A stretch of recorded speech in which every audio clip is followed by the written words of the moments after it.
I don't think it's disrespect. It's just like the way we are that we latched onto. Yeah, it's not disrespect. We're just the worst. Brunch. Hit it, boys.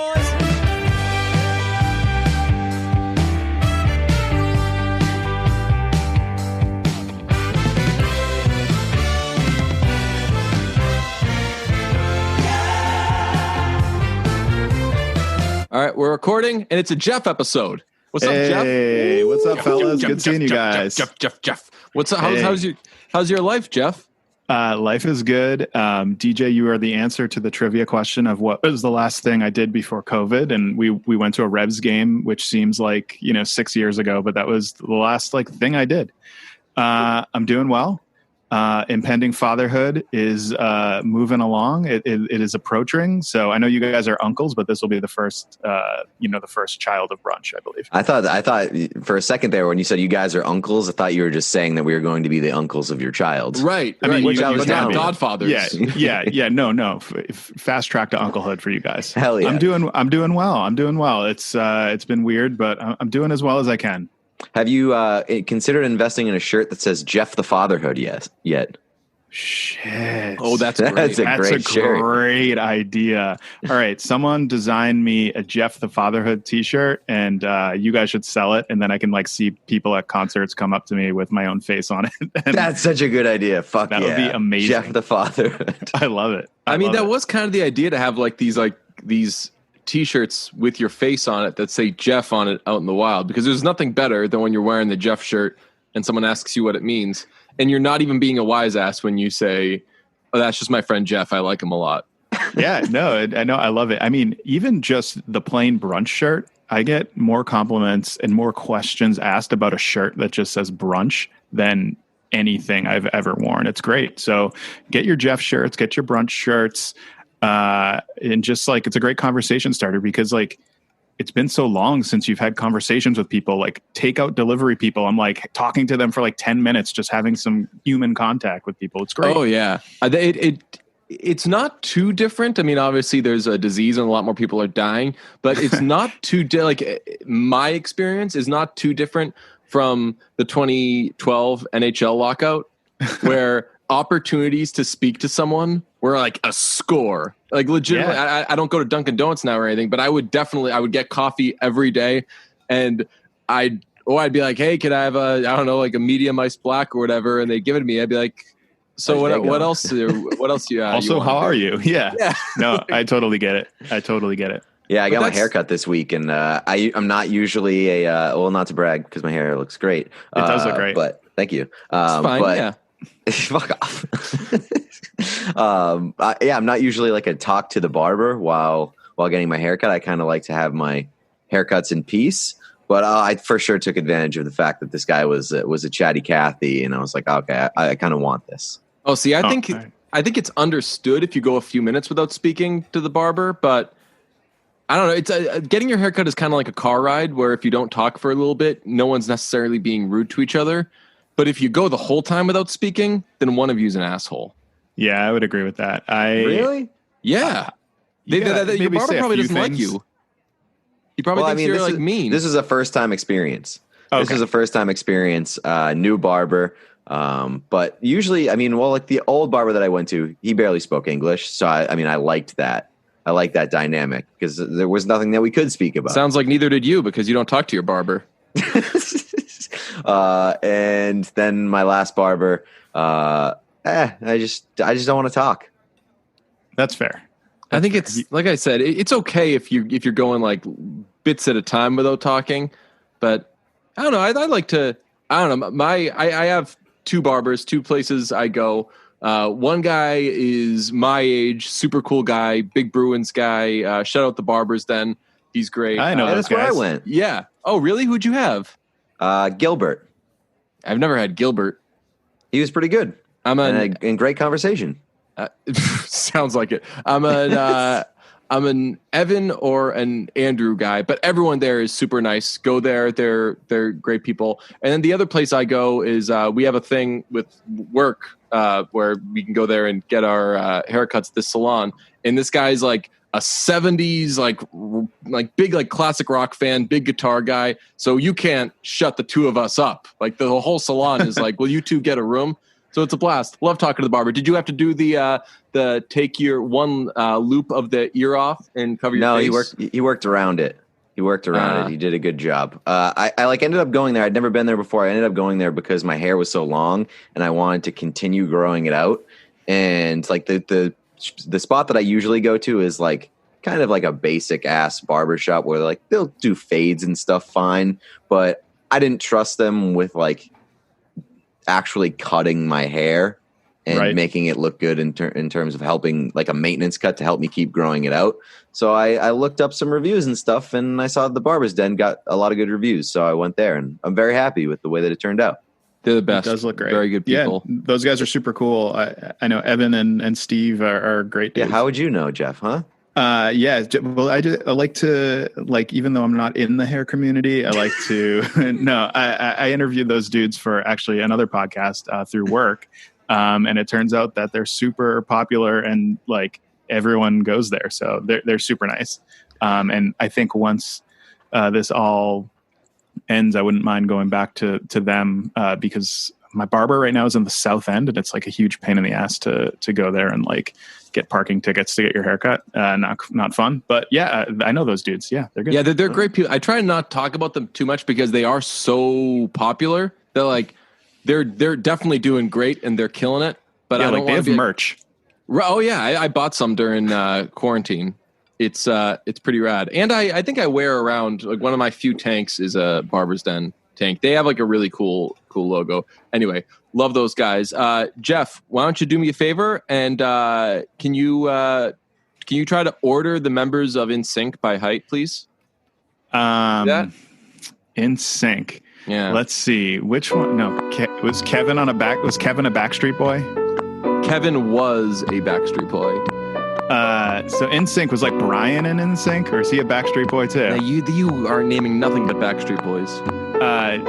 Joey Fatone. Yep. I would say he is taller than Justin Timberlake. I thought the same thing. We'll see if we're right. And who else is in NSYNC? Lance Bass is in NSYNC. All right, so the members of NSYNC are Justin, Chris, Lance, JC, and Joey. Okay, I feel like JC's the tallest, and Lance, or no, maybe Joe. Shit, man, I can't even picture any of them. Tell me. All right, Pete, you wanna save them? Please. I mean, I can't. I don't think I can do it either. NSYNC and height aren't your strong suits, but why don't you give it a try? Neither one of those. Joey is the short. No, Chris is the shortest. I also said that. Oh yeah, Joey, I'm picturing second him shortest. with dreadlocks. Actually, Lance might be the shortest. Lance shortest, Chris, Joey, Justin, and JC. So you go JC, Justin, Joey, Chris, Lance. Chris, Lance. All right. So I said Joey, JC, Justin, Lance, and then Chris. I definitely thought that Chris was the shortest. So then I looked it up because I wanted to have the answer. And the internet says, and they're getting into some real like sports shit where they're just clearly lying about their heights to be nice to them. The internet says Justin is 6'1", Joey and JC are both 5'11", and Chris and Lance are both 5'9", and that's definitely not true. No, that means Justin's 5'11", the other two 5'11" guys are 5'9", and the two other ones are 5'7". Are like 4'2". Yeah. All right, so I just sent you, I disagreed with that. I think it's definitely incorrect. So I just sent you guys a picture of them. It's a full full body shot. This was, we had a couple minutes before we were recording this, so I quickly put together a Jeopardy type thing, but with NSYNC music, and I'm already hating it because it's I chose maybe the only song that is in a minor key, so it sounds like dreary as fuck. But this is the times. No strings attached as the Jeopardy music. did it in 2 seconds as it sounds. So look at this though. All right, based on this picture, Lance is the shortest. Based on this picture, Lance, I would say Chris is the shortest because Chris is in front of Lance, although Lance is standing up straight. Lance is standing up straight. Chris has a little bend in the knee. Right. And Chris is more. All right. So then, do we say that Lance? So Lance would be the shortest, right? Lance is the shortest. Chris second shortest. Chris second shortest, and then I would JC. say JC is third shortest. And then I'm still going Joey taller than Justin, Yeah, right? I think you're right. Yeah. Because Joey's got his knees bent. Joe, I don't understand how the internet thinks they can get away with that, saying that Justin is taller than Joey. Like, Joey Also, is just a huge human. All of them look terrible there except for Lance and Justin. Yeah, I mean, speaking of hair, I think long hair What's works on JC certain doing? people. Long hair does JC, not no work way. on JC Chazet. I think Lance looks good there. But Yeah. I think that, I mean, JC needs like a beard or something with that long hair. It's just not working for him. yeah, fittingly, the that music bed has run out, so that can conclude us talking about the height of NSYNC. I like the idea of like arranging tracks, and we have to talk about something for as long as they last, and then as soon as they're over, we're done. We have to move on. Pardon the interruption. 1999 through whatever. Is that what it was? Yeah, pardon the interruption. Does that? They'll have like they'll do like, I don't know, like 2 minutes per topic. And Oh yeah, they have the timer. they'll either like run out or they never adhere to it. Oh no, definitely not. They go past it for like 45 seconds. They absolutely never adhere to it. That was actually the way that Pardon My Take like started there. I remember the first episode or first 2 episodes, they had like a timer, and it was supposed to be like, pardon the interruption. They had like would do like an air horn, and they'd be like, okay, next topic, and then they abandoned that real quick. Wasn't it? Am I making this up? Big Cat didn't know for a long time that the name Pardon My Take was based on Pardon the Interruption and First Take. That sounds about right. I could be making it up. It could be Hank. I don't know. It could have been anybody. Could have not known that. I didn't know what the word that brunch was a real word until a couple of years ago. That's pretty wild. All right, so we got some news, but I don't really want to spend too much time on the news part of it because I don't really care about this person. But Chris D'Elia, everybody has seen, is canceled. Accusations of some, I don't know. That was Chris D'Elia. Chris D. Who cares? He's Chris done. D. Dane Cook. Looking like right. So, all right. So he's canceled over some not great stuff, and a small little brunch joke that hasn't necessarily been acknowledged. But I made one tweet about it, and I made it the followers, which is we always follow 2 people, and we followed Chris D'Elia and Dane Cook because I was watching his special. And he's terrible. I don't think he's funny. He's just a worse version of Dane Cook. And Dane Cook, it seems like, has certainly become a punching bag over the years. So it confuses me that style, like people love that style. I thought the videos making fun of Eminem were funny, but generally he's just Dane Cook. So first of all, we definitely switched up the follows on brunch. Can't be standing with Chris D right now. They're now Amanda Seyfried. I have a screen grab on my phone. It's under my favorite pictures that just says how to pronounce her name, and I still never. I think it's Seyfried, isn't it? Seyfried? Yeah, I think so. Seyfried? I used to say Seyfried, and then we said Seinfeld for a second, but she's too good to give her like the bootleg Tom Hardy name. Like I think that I don't think it's disrespect. It's just like the way we are that we latched onto. Yeah, it's not disrespect. We're just the worst. I think that Amanda. Okay, I'll go to my pictures now. I think that Amanda deserves. I think it's us putting more respect on her name. So you have a pensive musical bed for you to play under. You figuring out. It's definitely Psy something. Okay, it is. Seyfried. Okay. Fred. Seyfried. Right said Seyfried. Yeah, Right. but it's now Kevin Bacon and Amanda Seyfried because they have a Blumhouse movie coming out on Friday, which Came out I'll of watch nowhere. Yeah. I seen it like advertised on Instagram recently, and it grabbed my attention. I didn't even know that Amanda Seyfried was in it. I just seen that Kevin Bacon and a small child in measuring. They're measuring stuff. measuring stuff. A lot of like, measure. this doesn't make sense. Yeah, big. I've never seen Hoosiers, but for the quarantine scene thing, me and Gary Tanguay were doing, we did a Hoosiers scene where they measure stuff. I remember thinking, I was like, a measuring scene is like an iconic movie scene. That's really weird. And then here comes this Blumhouse movie. They're doing a reboot of it, like horror measuring scenes. So now it's Kevin Bacon and Amanda Seyfried. But now that Chris D was canceled, and it certainly didn't seem insensitive to point out, like, hey, he's just a worse Dane Cook.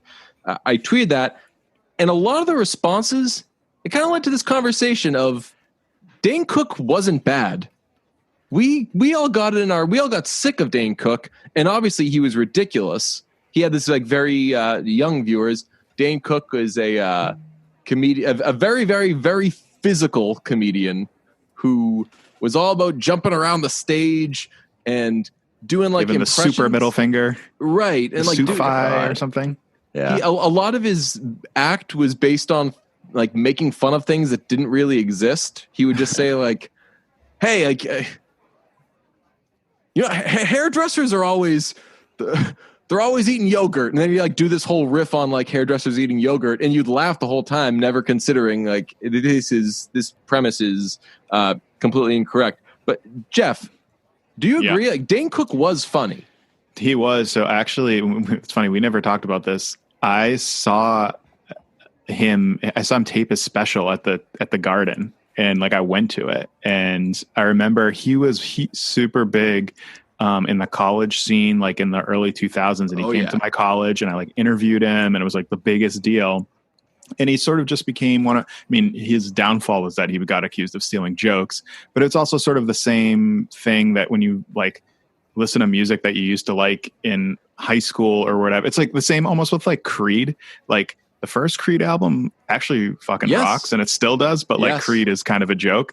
But yeah, it was kind of like that. But Dane Cook, I remember the first CD he had was super funny with the BK Lounge and all that. And I'm not ashamed to admit that, I'm not ashamed to admit that I enjoyed it and probably saw him perform once or twice. Yeah, at least twice. But yeah, I don't know if Chris D'Elia was ever on Dane Cook's level. I don't know. He definitely never got that. Yeah, I don't think so. Dane Cook was a rock star. Yeah, Dane Cook was legitimately like a rock star when I was in like grade school. He was the first comedy album that I owned. What's the one with the mic with like, that's the one with the mic and like it's like a sword. Yes, and then there was Retaliation, and there was one that was like a gray cover and he had like red eyes, but the white cover with like the kind of, it looked like a stamp on it. It was like a red and black stamp. I don't know what was on it, but it was called Harmful if Swallowed, and that was I think 2003, probably. Yeah. That's not. I mean, I don't think that's the cover that I had. The one that I had was like him like holding a microphone. Oh, you're right. Like a sword. All right. That's his second one. Okay, so that was the first one that I had ever owned, and like he was just a super accessible, like I don't want to say like relatable comedian, but like he just felt like a funny friend.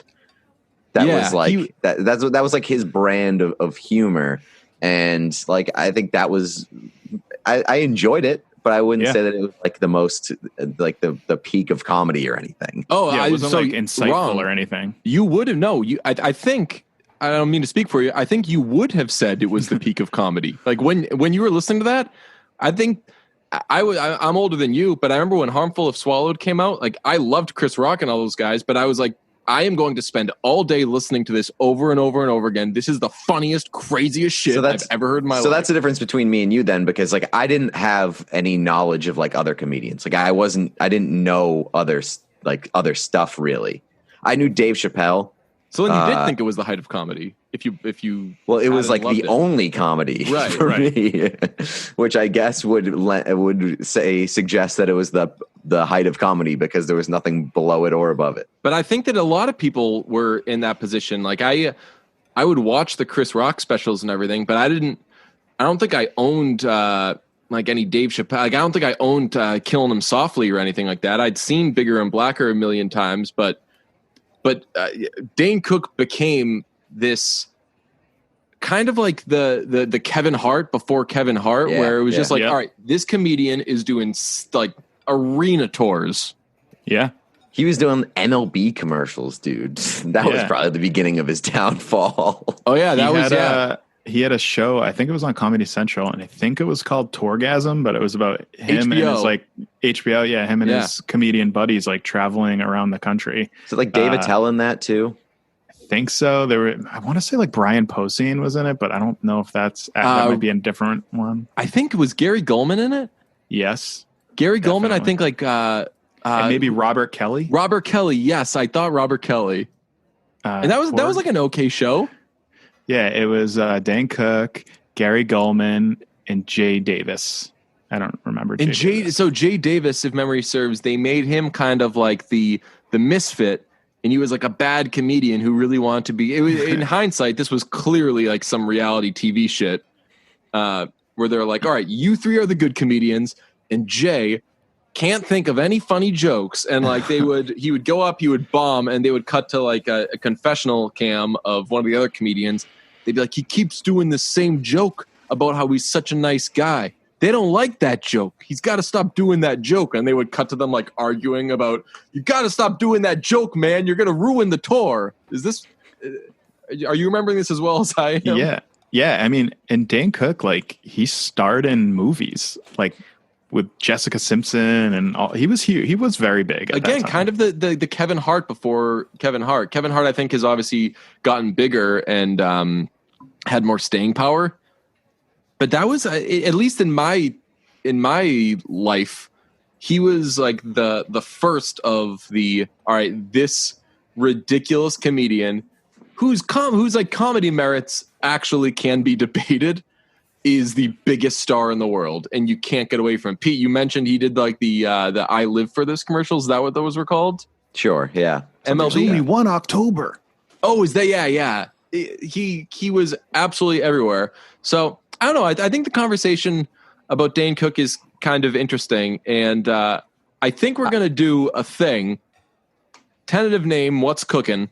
Where we're thinking of ways that we can stream things more and do more like, all right, everyone on whatever night, let's get together, we'll stream something, and it can be like a fun 1.5, 2 hour hang session.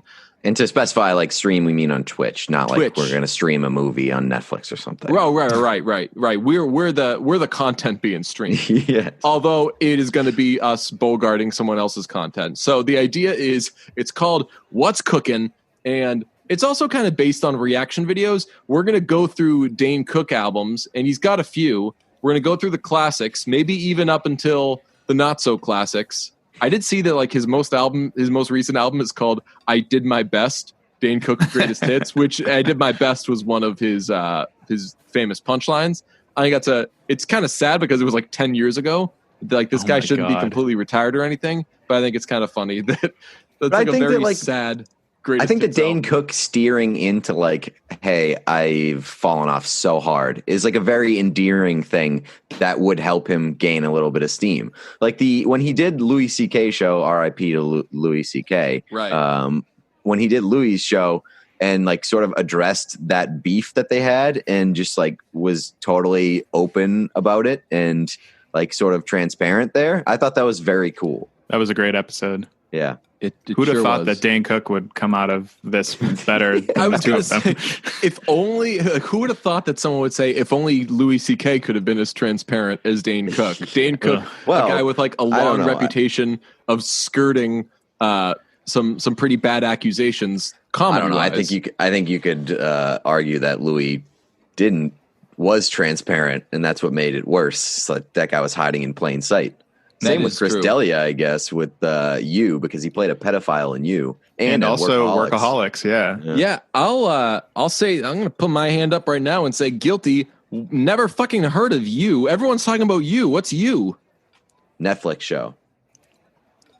It's with Netflix the dude from Gossip like, Girl. Yeah, about like a weird. I've never seen it, but I've heard a lot about it. A lot of people talk about it. It's basically like from what I know, it's like a guy who's like a really toxic, like creepy, stalkerish boyfriend, and it's about like kind of like his shenanigans.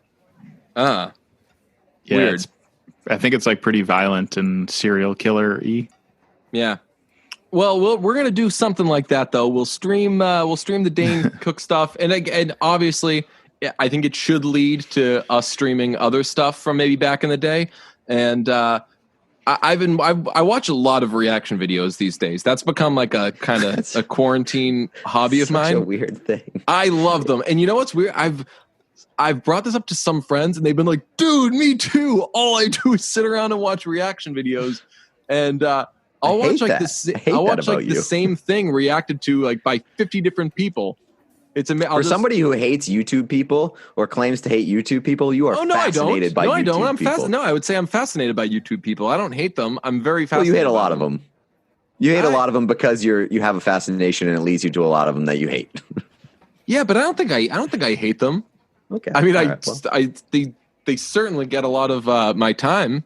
This should be your into the Premier League with like Arsenal Fan TV and stuff like that. You should dig deep. There's a lot of like EPL fan cam reactions to games and stuff like that. That should be your entry point. I do like the idea of turning the what's cooking idea into like just revisiting old stuff and finding out whether or not it's good. Right. Because there are so many of those things where you're like, this meant a lot to me. Like I just watched an episode of Fresh Prince recently, and I was like, wow, this is not as good as I remember it being.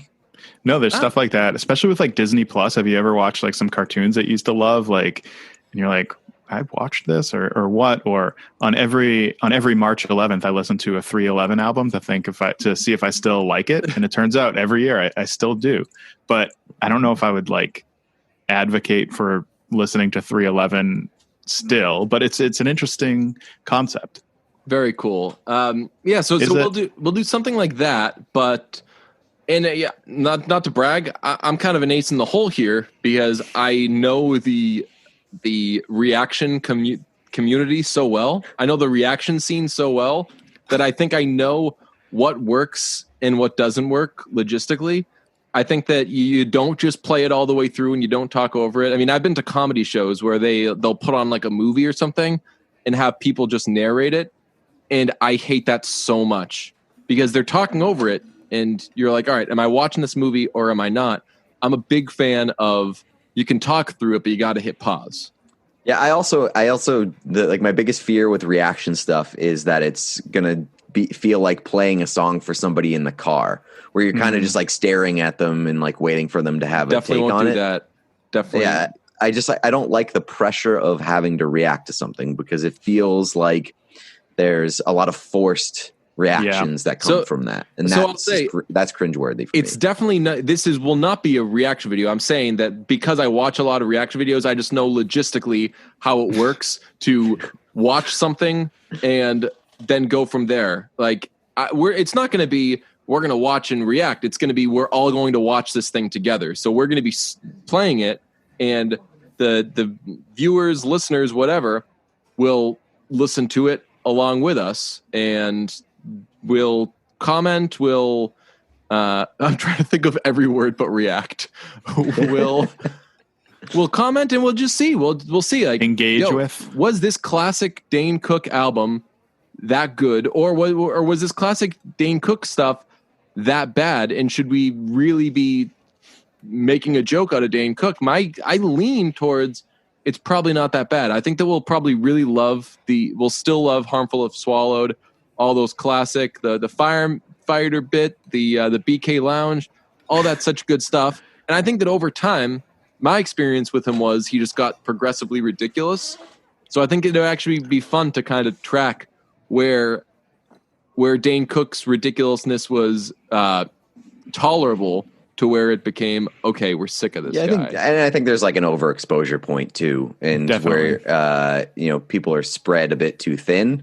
Mm-hmm. Like Kevin Hart, his early stuff was very funny. I haven't watched a lot of his recent stuff, but like he's also had when he says yes to everything, there are a lot of swing and misses. Yeah. Mm-hmm. And also with Kevin Hart, this isn't his fault. This is just science and biology. His kids grew up. When you're a comedian, lost a lot of material. Got to pump out more babies. Right. When you're a comedian, you have a young kid. I don't need to say again, like half my life is spent saying this. The dumbest people, actually, that's not true. The dumbest people now we're finding are like adults, which is scary. But like a human is at its dumbest when its brain is small. So if you got a bunch of kids running around, if you're a comedian, you've got so much good material. But if you're like, man, so I was hanging out with my 12-year-old the other day. I'm like, 12 isn't funny. Maybe I should get into stand-up in a couple months. That's true. Good call. Yeah. Yo, I'm going to hit the open mics. You should. Can I give you some freebies? Yeah. Right off the bat, just be like, hey, I got a newborn. Gotta tell you, doesn't look like a baby yet. Takes a little while for babies to look like anything. I got a free one for you. It's I just had a baby. I hate him. He has more hair than me already. Ooh. Boom, roasted. Pretty good. I don't really want to do. I like that. The self burn. I like it. Self-deprecating. I'm writing it down. I'll put this in my type 5. Yeah. We got no shortage of action going on around these parts, and luckily, this podcast has an exclusive betting partner in betonline.ag. Sports are slowly making a comeback. We might have MLB. I don't know if you just saw that there was a report that said baseball was coming back, and then immediately a following report said baseball is not coming back. They are very far apart still. Did see that. So good job to John Heyman. Saw that in the paper. In the paper. It's on the paper this morning. Yeah, the paper was paper's really throwing me for a loop.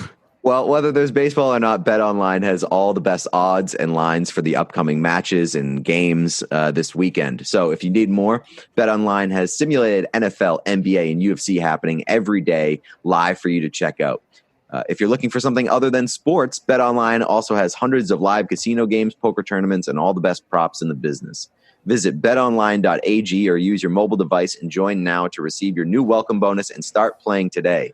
BetOnline, your online sportsbook experts. BetOnline.ag. All right, this is my favorite part of the podcast because we do not have a business Zoom, and we experienced this. Nora Princiati, now The Ringer, was on with us, and the best part of the podcast came when time was running out. Yeah, so we have 6 minutes left, and I would like to just check in on what people are watching, maybe do some explanations. But we've only got 6 minutes to do it. Jeff, what are you watching and or listening to in these strange and uncertain times?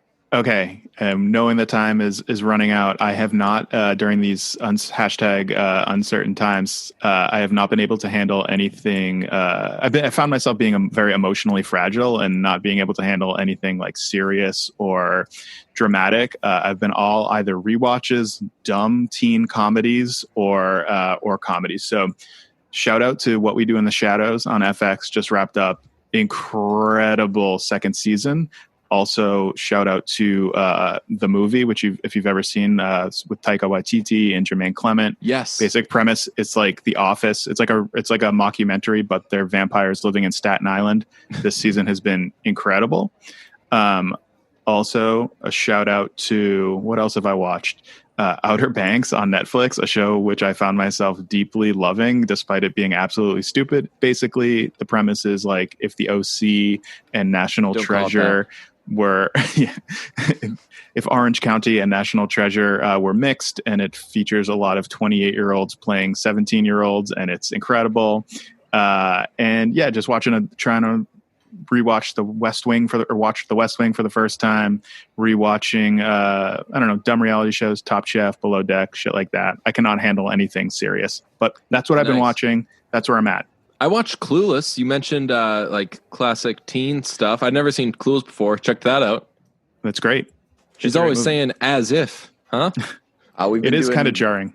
We've been doing video game check-ins on Brunch lately. How's your video game career going? Yeah. Oh, my video game career, I've been playing Apex Legends almost exclusively, mainly running Revenant. I have 19 season 5 wins with my guy, but I always almost play with strangers. So and I'm too afraid to talk to the people because I don't like talking to like weirdos, like because they're all like 12-year-olds or something like that. It's very you'll strange. talk at the barber shop, but you won't good. talk to weirdos on the internet. Okay. Also, you're It's on true. the wrong podcast if you don't like talking to weirdos.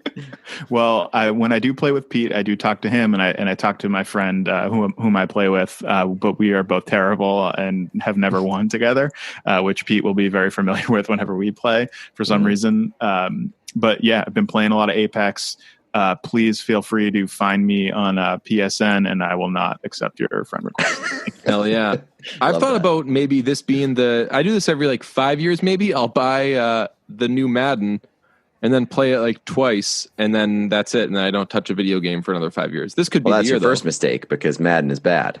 Madden used to be so good, though. I did buy FIFA, and I haven't I've played it like a couple of times. I've also considered getting FIFA. I think FIFA could be your thing, especially because you guys are Revolution guys now. Oh man, I'm working on being a Revolution guy. I'm excited to have you guys like kind of indoctrinate me. Oh, I do. Happy to do it. It's no bit that I do think this is the best thing ever for the MLS. They're basically creating the World Cup, and it's going to be awesome. It's going to be super easy to follow. I'm so excited. I'm also very excited to see how like their amenities and their sort of hospitality differs from the NBA, because we heard yesterday that like the NBA is basically getting like all the stops pulled out for them. They're going to have manicurists, they're going to have pedicurists, they're going to have barbers, and I feel like they're going to like throw the MLS some Lunchables and be like, go have some fun, boys. Yeah, they're going to be at like Dixie Landings or something like that while the rest of the people are at the Grand Floridian. Right. All right, we have 2 minutes left. I'm going to describe a movie. Which one would you guys rather? Survive the Night or The High Note?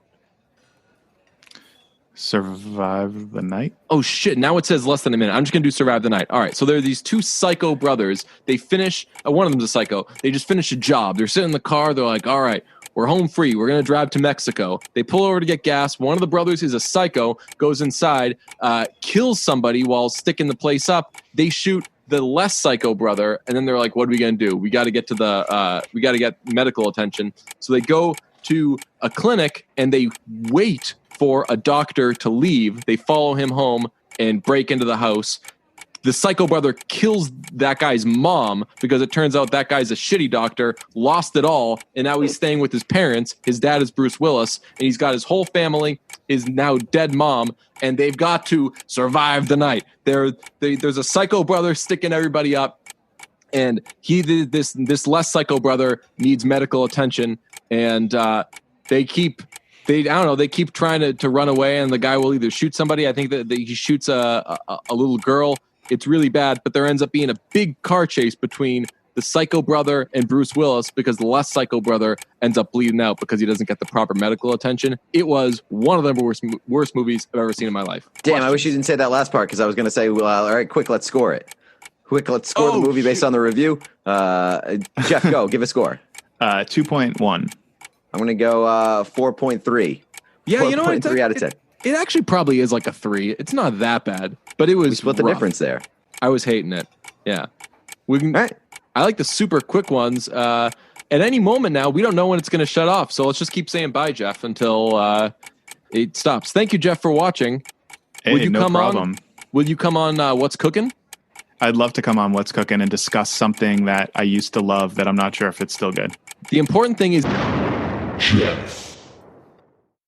Okay, that was Jeff. Jeff. Lovely stuff. Who doesn't love Jeff? Now we're going to talk Da Five Bloods. We left Jeff out of this because Jeff has not seen Da Five Bloods. And honestly, reviewing a movie that you haven't seen is more of like a me and you thing. So like if Jeff and I had seen it and you hadn't, or if you and Jeff had seen it and I haven't, then God bless. Yeah, let's have the conversation. Yeah, it's also a tough movie to discuss when you haven't seen it. Yeah, there's got to be some real, I promise I don't want to see the movie and I'll never see it, to talk about Da Five Bloods. All right, so I was very excited to see Da Five Bloods because A, it's a Spike Lee joint, and B, I was seeing some very big, great sounding reviews. Ken Jack said it was the best movie of 2020, or that he had seen in 2020, and I was like, hell yeah, I would love a best movie I've seen in 2020. Then the more I thought about it, I was like, a really good movie would be the best movie I've seen in 2020. Yeah. I'm even like thinking about movies that I've seen in 2020, and the list is probably pretty thin. And I can tell you, not a lot of them have been great. You know what? You tweeted the other day, like the thing I miss most about pre-quarantine times, and I kissed this tweet on the forehead, was going to a movie at 11 a.m. and eating some proper crispy AMC chicken fingers. What'd you say? Like charred. Yeah, so like crispy that there's a threat of breaking a tooth. Yeah. Worrying you're going to break a tooth on the AMC chicken fingers. God, I miss those so much. I totally agree with that. And that just got me thinking. I was like, when was the last time I was at AMC? And I fired up my app. I had to reinstall it because I'd gone so long without doing the AMC app. And the last movie I saw, as suspected, might want to take a guess? It's probably the same for you. The Fantasy Island. Fantasy Island. Rough. Damn. If that's like, imagine if AMC goes bankrupt and that's the last movie that you ever see at an AMC theater. I gotta say, well, I don't think we have really talked too much about AMC, but I think that we're happy AMC customers, right? Oh, absolutely. I love AMC. I love AMC. I mean, it's the only place I go, partly because A-List is such a great time, but B, you get those fingers, man. And I just looked. Blumhouse Fantasy Island, last movie that I saw. February 20th. Yes. So it's been God damn. 4 months. Is that it? 4 or 5 months? 4 months. Yeah. 4 months. That's fucking crazy. Like, what are we going to do when we go back? When we finally go back? Like, I'm going to have a goddamn party. I'm going to order like 3 orders of chicken tenders. I am going to spend so much money at AMC the next time I go back. Still by myself. Definitely nobody's coming. Oh, 100%. Like, I don't know. Maybe we could do like other sides of the theater. Yeah, like a different rows thing. So we could maybe from like afar document each other's, or like be there for each other's first time back. It's a shared but separate experience. Yeah. Oh man, I'm getting chicken fingers. I'm getting cookie dough bites. I'm getting definitely I might hug the twins if social distancing allows for it. You might. Oh, the twins! God, I miss the twins. I'm definitely gonna hug my guy, Dan. Dan is the nicest person in the world. I hope Dan's doing well. Dan, yes, and a really good job for the nicest person in the world to have. Oh, 100%. Ticket taker at a movie theater. I mean, if that person's got to be the nicest person in the world. That's what I want every time I go. Right. I mean, although having a rude ticket taker could be kind of like having a rude customer as a hairdresser like you. Like, I'm sure your hairdressers are saving a lot of time because they're not chatting as much. So if you have a rude ticket taker, maybe you walk in and they're like, show me your ID. Now get out of here, scram! Which isn't necessarily the worst thing in the world, because I know that me and you, we like to time our movies. We like to time showing up at the movie just before it starts. So like if you get caught up with a nice guy like Dan, take 2-3 minutes off your time, you miss the start of the movie. That's very true. I'll get lost in Dan sometimes. And I'm not even thinking. And then by the time I get out of talking to Dan, I look at my phone and I'm like, Dan, the movie's over. I'm going to have to like bark at the twins, like chicken fingers, and step on it, and then go like stand by the door. And you ever do that? Like catch the beginning of the movie by the door? Yeah. If it's open. Yeah. If the door's open. Yeah. You stand Which, there. By the way, that's a weird thing that some movie theaters do now, is leave the door open when the movie's showing. I think generally you do it for, my guess, this is just a complete guess, just like non-R-rated movies. But I've seen doors. Have you ever been in a theater? The door is closed and they put wax over the glass. Yeah. That's like, I get nervous about that. It's a little scary. I think they had that for Midsommar. Really? Although I don't, maybe it's just like some doors happen to be like that. I can't imagine movie theaters are actually putting so much work into like, hey, all right, this is going to be a scary movie. You know what to do. Get the door. Dress it up. No kids can walk by. Why don't they just have that like shower glass though, like where you can't really see into it, but like it's there? Yeah, but I don't know. The door being open is very welcoming for like if you're like it's like a kids movie as you're walking, for you get that whiff of previews from like 10 steps out. Yeah, but I'm saying that like sometimes they leave the door open when the movie's going. Yeah, yes, and that's I don't like that. It's got to be a closed environment. I do and I don't. Okay, enough waxing poetic about AMC, because you can tell, man, both of us. A love letter to AMC. That was our love letter to AMC. We are thirsty as hell for some AMC. We're simping right now. for AMC. Right. So instead of doing AMC, we're doing Netflix, and Defy Blood's Spike Lee joint is on there, and people are really, really singing its praises.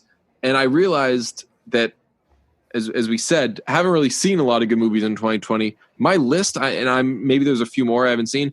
Fantasy Island, The Hunt, Spencer Confidential, The Way Back, Invisible Man, The High Note, Survive the Night, as you've all now seen, King of Staten Island, and now Defy Bloods. So as much as I loved the second half of King of Staten Island, I would not have been a happy camper if that ended up being the best movie I'd seen in 2020. And I thought Defy Bloods, we're seeing some pushback now of like, oh, come on, it's not that good. I thought Defy Bloods was really, really, really good. I thought that it was strong. I wouldn't say that it was like amazing. That it was very good. It definitely has its faults. There's definitely it gets a little bit lost, but it feels disjointed at points. Right. But because they're on a journey, I feel like it gets away with getting lost at points, because like you still know what it's working towards, and you're not saying like, where's this movie going? You know where the movie's going. It's about 4 Vietnam vets who, while in Vietnam, took some gold that was what was it? It was being delivered to. It was being delivered to to like one of the tribes or something or something like that. Right. It was in a plane that got ambushed, and they found the gold. They were transporting it to somewhere, and it went down halfway there, and they decided to bury it and say that it was actually delivered. Right, and they said that they'll come back later in life and dig it up. So they all go back to Vietnam. There were 5 of them initially, and now there's 4 because one of them, played by Chadwick Boseman, was killed in Vietnam. So the 4 of them go back and they meet up, and it's been a long time since they've seen each other. One of them has since become a big MAGA guy. That throws a real wrinkle into the dynamics of the group. And his son ends up tagging along. His son, played by Jonathan Majors, who I don't know if he qualifies as having a moment, but he's excellent. Yeah, I don't think that he's. I don't know. Maybe it's a blind spot, but I feel like he hasn't done enough yet to be having a moment. Right, not enough stuff. I agree. But what he has done, he's knocked out of the park all over the place. Right, to all fields. I was going to say terrific young actor, but he's probably like 33 or something like that. He's probably older than that. I wouldn't be surprised. I feel like maybe he's like a late bloomer. He's been around doing like a lot of. I could see him being like a theater actor. Yes, and then like just now kind of catching his break. Yeah. Terrific. Wow. He's 30. He's 30. Ooh, wow. Terrific actor and terrific cast. Delroy Lindo, Isaiah Whitlock is in this. Paul Walter Hauser for a bit. Didn't really see random. that coming. Clark Peters, Norm Lewis, and then and as I said, Chadwick Boseman. A real smattering. A Big Time Wire reunion. That's right. That's right. You told me that Isaiah Whitlock follows you on Twitter. Sure does. Very random. I don't know why, but he hasn't unfollowed, and he's followed me for about like 4 years. Does he like your tweets and stuff, or does he? Sometimes he's responded to a few of them. Oh, okay. So that's what's weird about the celebrity follow is when they don't like your tweets. They don't interact with you at all. You're kind of just there. I don't know. I feel weird about that. Like if I get a celeb, I'm kind of excited, and I think we've talked about this. You're also kind of nervous of like, what is this celebrity what's this celebrity's expectation of me, and how am I going to let them down? Right. I don't think you experience that. I definitely do, because if anybody has any expectations of me on Twitter, they're absolutely about to be let down. But so yeah, that's weird when you do go the long stretches with like nothing, and you're like, I don't know, maybe they're not on Twitter. I think that Esty Himes like stopped going on Twitter after she followed me, which was a huge get. Yeah, for sure. Now I'm for all you know, Esty Heim likes my tweets. It's also, I mean, the biggest thing for me is like this time when I watched the Defy Bloods, I saw Isaiah Whitlock was in. I was like, oh yeah, Isaiah Whitlock. He follows me on Twitter, and I had to go check to see if he still follows me on Twitter. So like the few minutes in between remembering and like double checking and verifying that he's still following me. I mean, that's a real like high intensity period of time. Oh yeah, and sometimes if you see, dude, this is like getting way too in the weeds of Twitter, but like, you ever see if somebody's in a tweet or tagged in a tweet or whatever, and like, when it shows you like the list of people in the tweet, mm-hmm. Sometimes it won't say the follows you won't be there next to their name, even if they do follow you.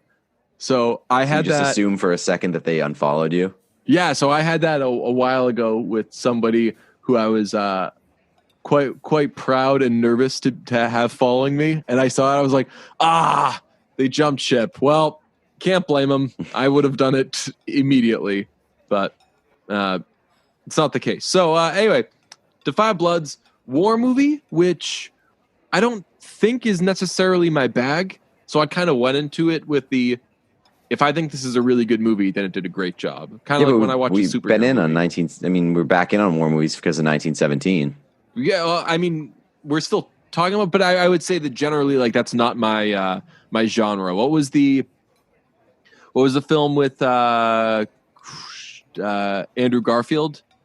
Hacksaw Ridge. Hacksaw Ridge. Like, a lot of people loved that movie, and I was like, maybe I just don't like these kind of movies. I didn't think that was that good.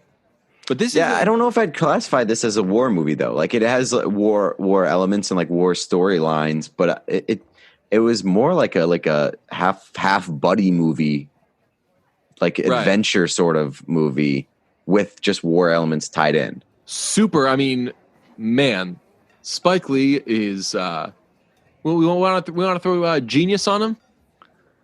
Yeah. He's a creative genius. Right. Great filmmaker. We were huge fans here of Black Klansman, but man, like, I don't know if he could have. I don't know if the stars could have aligned better. Unfortunately, in the world for this, like, this is as topical, as relevant a movie as you can drop. I wonder. Yeah, I was gonna say, like, to compliment Spike Lee and his like longevity. I mean, he has not lost his fastball at all, but you also kind of have to throw in the caveat that like he's being served meatballs by the society that we live in right now, by the world being horrible. Yeah. And I wonder now, as I'm saying this, did they release the movie? Was it supposed to come out later or something? And they were like, you know what, in this time, like, the people could maybe stand to see this movie, or. I don't know, because I hadn't seen a whole lot of like lead up to it. All of a sudden it was just kind of out. Maybe that's ignorance on my part, but maybe it was a situation where they kind of expedited its release. And I mean, I certainly wouldn't blame any of us if it was coming out and there were trailers and previews for it and we didn't see them because the last couple weeks, 3 weeks, 4 weeks, obviously, I think that it's easy to miss a lot of pop culture stuff because I think that everybody's been so inundated with what's actually going on in the world. But I liked this movie a lot, and I agree with you. It's not necessary. It's not a proper war movie. No. There's violence and there's troubling stuff. It's an extremely heavy movie. I watched it late at night, or I watched it like right before bed, and that shit stimulated the fuck out of me. So I didn't fall asleep for a while after that. I thought it was really, really good though. I thought that the performances were awesome. I guess we'll spoil it a little here. I'm wondering this. Did you see the landmines coming? No. I was every step they took the entire movie, I was like, there's going to be landmines. Really? There's going to be a landmine scene. And then the scene where I forget the character's name. It was Norm Lewis. Eddie? Yeah. Eddie gets up. I mean, that was postmarked like from miles away that something was going to happen to him in that scene. Oh, because he had just said that like he had nothing. The way that like the way, yeah. Well, not just that, like just like the delivery of his lines and the fact that he was like walking backwards slowly. Yes. I mean, they just telegraphed it. So as that was happening, I was like, this won't even qualify as like a jump scare or anything. I was like, I started to grab my face as he was walking around because it was so clearly coming. And I just assumed that it would be like the army of those guys in the woods because they had previously shown them like a few minutes earlier watching the guys from the distance in the woods. Oh yeah. Big betrayal movie. Yep. Yeah. So they cut a deal with somebody to figure out how they're going to get all the money in their pockets safely once they get all the gold. And from the beginning, they're like, this guy is probably going to betray them. Yeah. And I do like when movies do that, where it's like they don't pretend like, where they kind of openly address like, hey, this guy's probably going to fuck us. yeah, I like that. I don't know. It makes for an easy watch. I mean, this movie obviously puts a lot of stuff on your mind. So I don't also need the classic will they, won't they's of the movie. I like to use all my attention on what they're actually going through. But a lot of violence in this movie, a lot of shootouts, a lot of fights, but I was into all those scenes. Yeah, for sure. It's I just saw that they finished filming less than a year ago, so I would have to imagine that this was sort of expedited a little bit. Yeah. It's also one of Spike Lee's most expensive movies. A budget of around 45 million. 45 million. Wow. Why do you think that is? I mean, obviously war stuff has to be expensive, and they have a do they have a chopper going down? They have like planes going down and stuff, so it's got to be expensive. Yeah, and I mean to shoot on location too. I don't know how expensive it would be out there. I don't know where they actually shot, but like, I mean, they also the budget counts towards like cast payments, right? Right. And they got some good actors in there. Yeah. Do you think so? Delroy Lindo will be nominated for something. Do you agree? Yeah, I think most likely. I thought he was especially, awesome. I mean, I don't know what this year's list of candidates and nominees are going to look like. I did see that they're going to delay the Oscars. Yes.